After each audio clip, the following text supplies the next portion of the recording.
WhatsApp everyone, welcome back to the channel. और आज हम लोग स्टार्ट करने वाले हैं क्लास 12 का इकोनॉमिक्स। काफी बच्चों का डिमांड था, काफी प्रॉब्लम्स क्रिएट हो रही थी इकोनॉमिक्स को लेकर के, तो आज हम लोगों ने फाइनली इकोनॉमिक्स स्टार्ट कर ही दिया। अब आप इकोनॉमिक्स के सारे क्लासेस के लिए, सारे वीडियोज के लिए अगर चैनल पे नए हैं तो चैनल को सब्सक्राइब कर देंगे ताकि आपको सारे फर्दर वीडियोज मिलते रहे और आप इकोनॉमिक्स का क्लास भी एज पर बीएसटी और अकाउंट्स की तरह करते रहे। सबसे पहले हम लोग स्टार्ट करेंगे इंडियन इकोनॉमी। इंडियन इकोनॉमी का चैप्टर नंबर जो 1 है, Indian economy on the eve of independence. तो मेनली हम लोग को इस चैप्टर्स में कुछ टॉपिक्स कवर करने हैं। जो सबसे पहला टॉपिक्स कवर करना है वो है कॉलोनियल एक्सप्लॉयटेशन।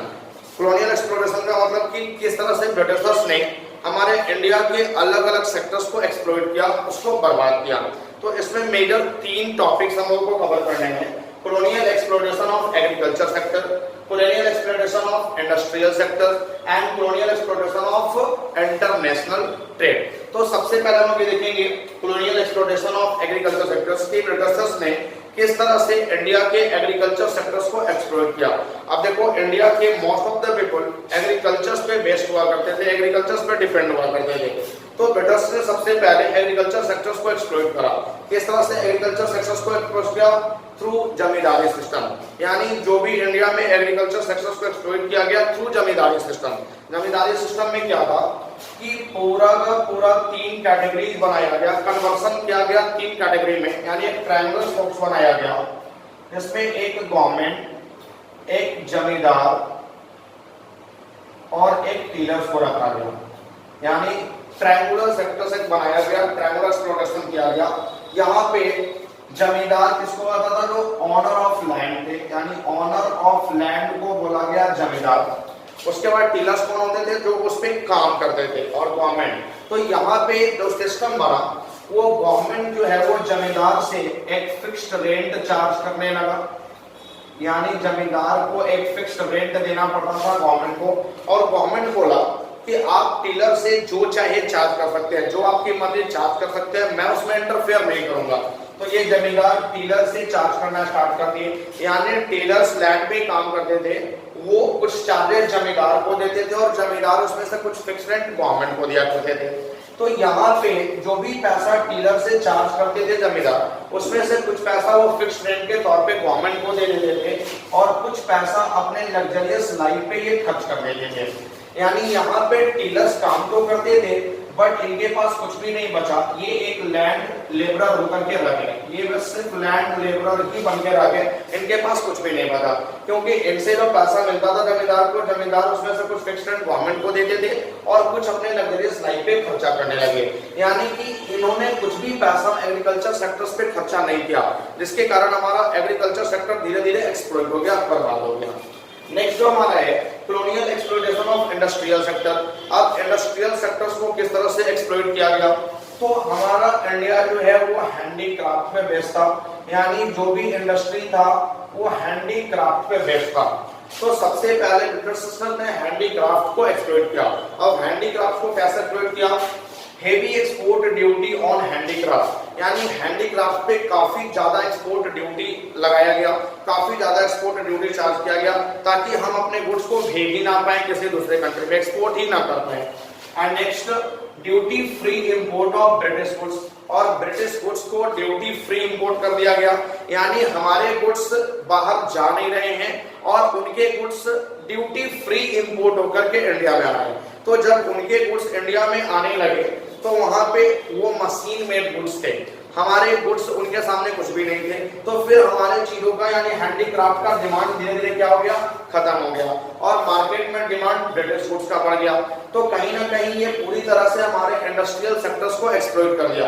क्यों? क्योंकि हमारे गुड्स बाहर जा नहीं रहे हैं और उनके गुड्स ड्यूटी फ्री इंपोर्ट होकर के आ रहे हैं। उनके गुड्स काफी सस्ते हैं, मशीन मेड है, तो कहीं ना कहीं उनके गुड्स का डिमांड बढ़ गया और हमारे हैंडीक्राफ्ट गुड्स का डिमांड घट गया और धीरे धीरे वो पूरी तरह से खत्म हो गया।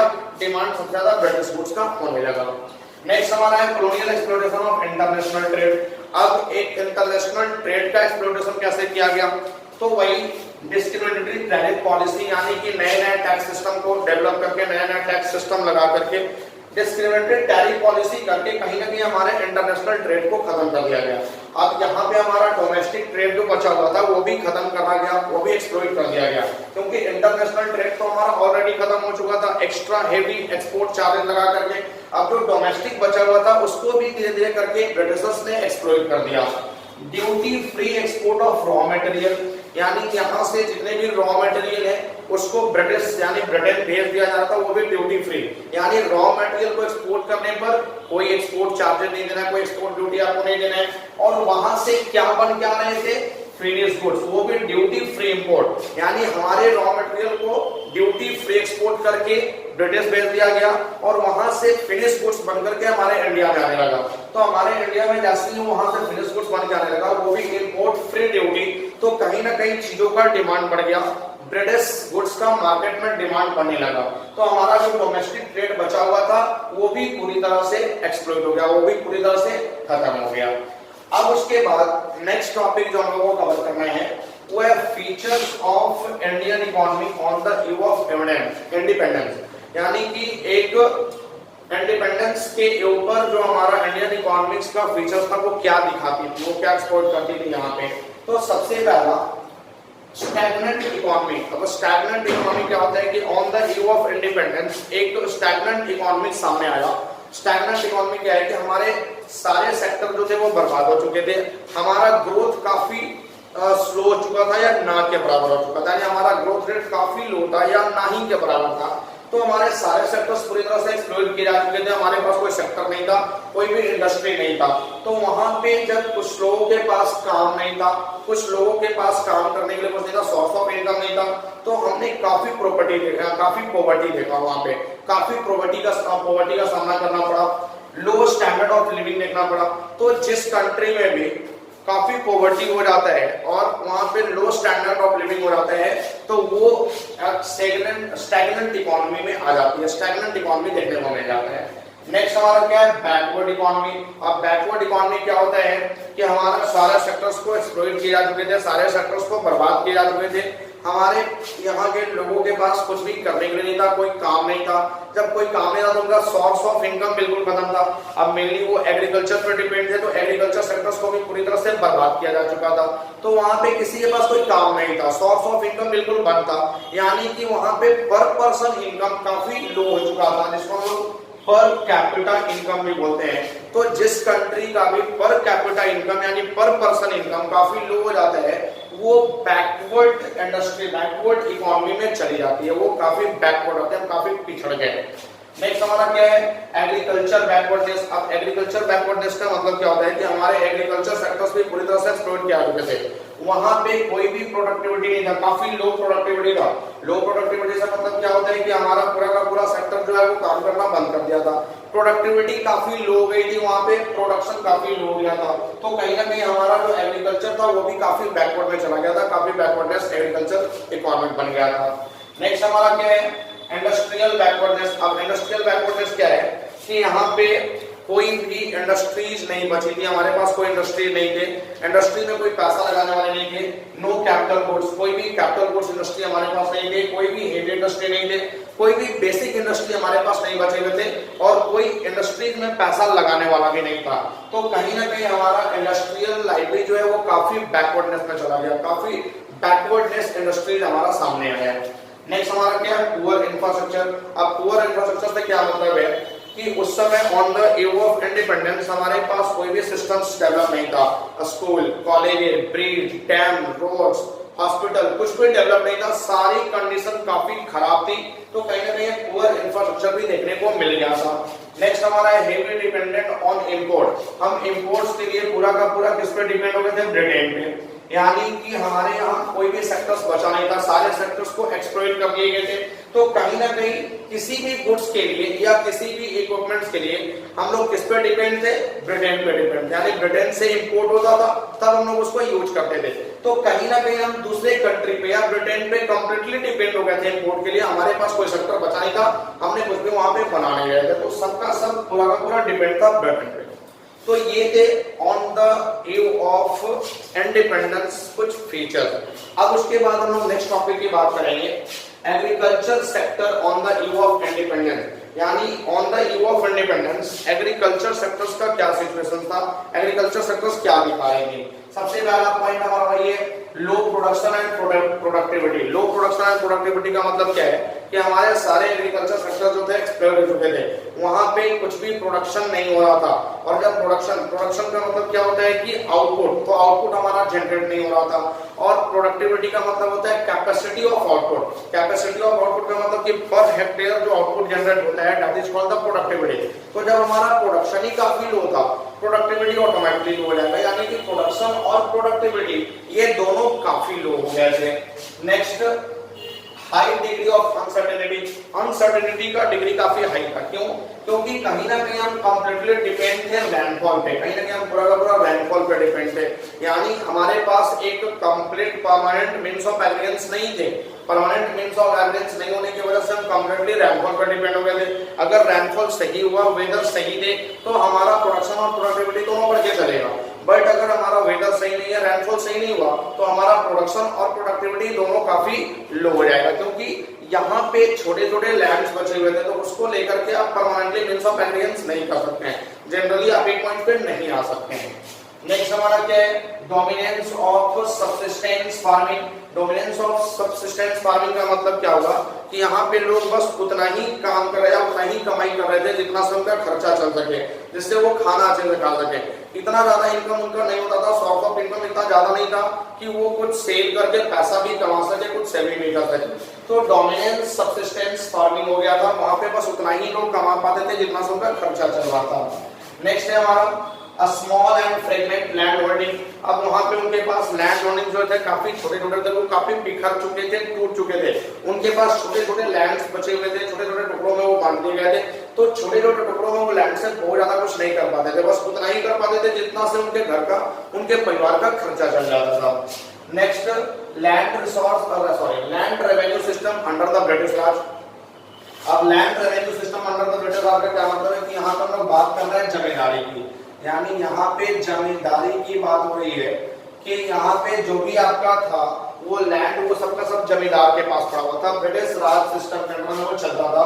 तो यहाँ पे जो डीलर्स थे वो सिर्फ लैंड लेबरर्स बनकर रह गए थे। डीलर्स काम जरूर करते थे, बट उनसे चार्ज करता था जमींदार, और जमींदार उसमें से कुछ टैक्स देता था गवर्नमेंट को और कुछ अपने लग्जरियस लाइफ पे खर्चा करता था। तो डीलर्स केवल काम करते थे और एक लैंड लेबरर्स होकर के रह गए थे, उनके पास और कुछ भी नहीं था।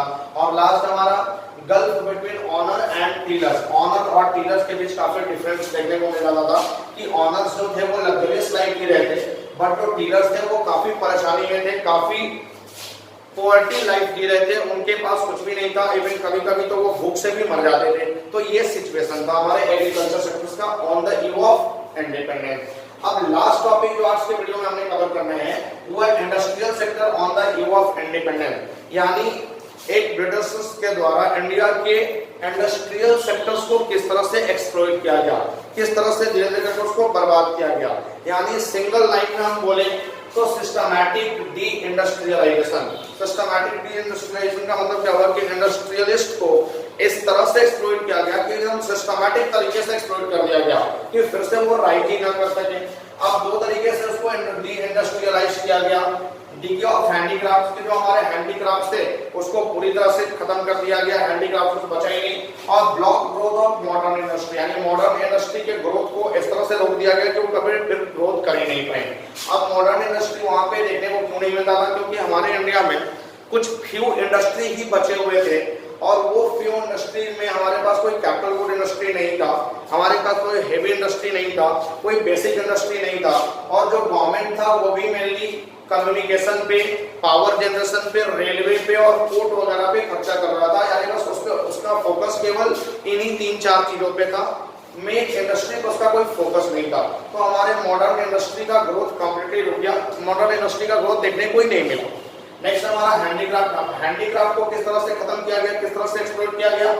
वही डिस्क्रिमिनेटरी टैरिफ पॉलिसी, यानी कि एक टैरिफ पॉलिसी ला दिया गया, एक टैक्स सिस्टम ला दिया गया कि भाई हेवी एक्स्ट्रा टैक्सेस जैसे हमने यहाँ पे पढ़े थे, हेवी एक्सपोर्ट ड्यूटी, हैंडीक्राफ्ट पे काफी एक्सपोर्ट ड्यूटी लगा दिए गए। हम अपने हैंडीक्राफ्ट को एक्सपोर्ट ही नहीं करते और डोमेस्टिक मार्केट जो भी हमारा बचा हुआ था वो duty free import of British goods को ड्यूटी फ्री इंपोर्ट करके हमारा डोमेस्टिक मार्केट भी पूरी तरह से बर्बाद कर दिया गया। नेक्स्ट हमारा क्या है, competition from machine made products. अब जो भी ब्रिटिश गुड्स ब्रिटेन से आ रही थी वो कंप्लीटली मशीन मेड थी, काफी चीप थी, काफी सस्ती थी, तो कहीं ना कहीं हम उसको कंपटीशन नहीं फेस कर पा रहे, क्योंकि एक हैंडीक्राफ्ट और एक मशीन मेड प्रोडक्ट दोनों को कंपेयर किया ही नहीं जा सकता, दोनों बिल्कुल अलग हैं। तो हम वहां पे मशीन मेड प्रोडक्ट्स को कॉम्पिटिट कर ही नहीं सकते हैं, इट इज इम्पॉसिबल। तो हमारा जो कंपटीशन था वो मशीन मेड से था, तो हम लोग नहीं कर पा रहे थे अपने हैंडीक्राफ्ट प्रोडक्ट से, तो कहीं ना कहीं हमारा हैंडीक्राफ्ट धीरे-धीरे खत्म होने चला गया। अब नेक्स्ट हमारा क्या है, चेंज ऑफ डिमांड पैटर्न। अब हमारा डिमांड का पैटर्न चेंज हो गया, नया नया डिमांड पैटर्न देखने को मिला, क्योंकि लोगों को अब मशीन मेड प्रोडक्ट्स मिलने लगा और काफी सस्ता मिलने लगा, तो मशीन मेड प्रोडक्ट्स को लोग अट्रैक्ट होना शुरू कर दिए और हैंडीक्राफ्ट का डिमांड धीरे धीरे क्या हो गया, घटते चला गया। उसके बाद मशीन मेड प्रोडक्ट्स का डिमांड बढ़ गया, तो कहीं ना कहीं हमारा जो पैटर्न है वो पूरी तरह से हम लोग क्या किए, कल्चर को चेंज कर लिया, हम लोग वेस्टर्न कल्चर को अपना लिए, आज भी हम लोग वेस्टर्न कल्चर को अपनाए हुए हैं, तो कहीं ना कहीं हमने अपने डिमांड पैटर्न्स को खुद से चेंज कर लिया।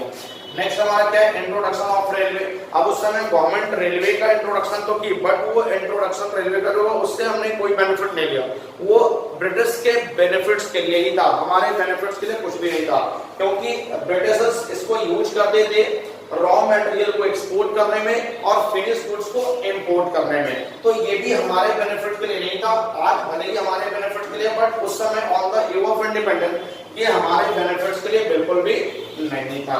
तो आज के क्लास में हमने कवर किए colonial exploitation, features of Indian economy on the eve of independence, agriculture sectors on the eve of independence and industrial sectors on the eve of independence। I hope कि ये चारों पॉइंट्स आपको clear हुए। अगर कहीं से भी कोई प्रॉब्लम होता है आप कमेंट सेक्शन में मैसेज करके पूछ सकते हैं।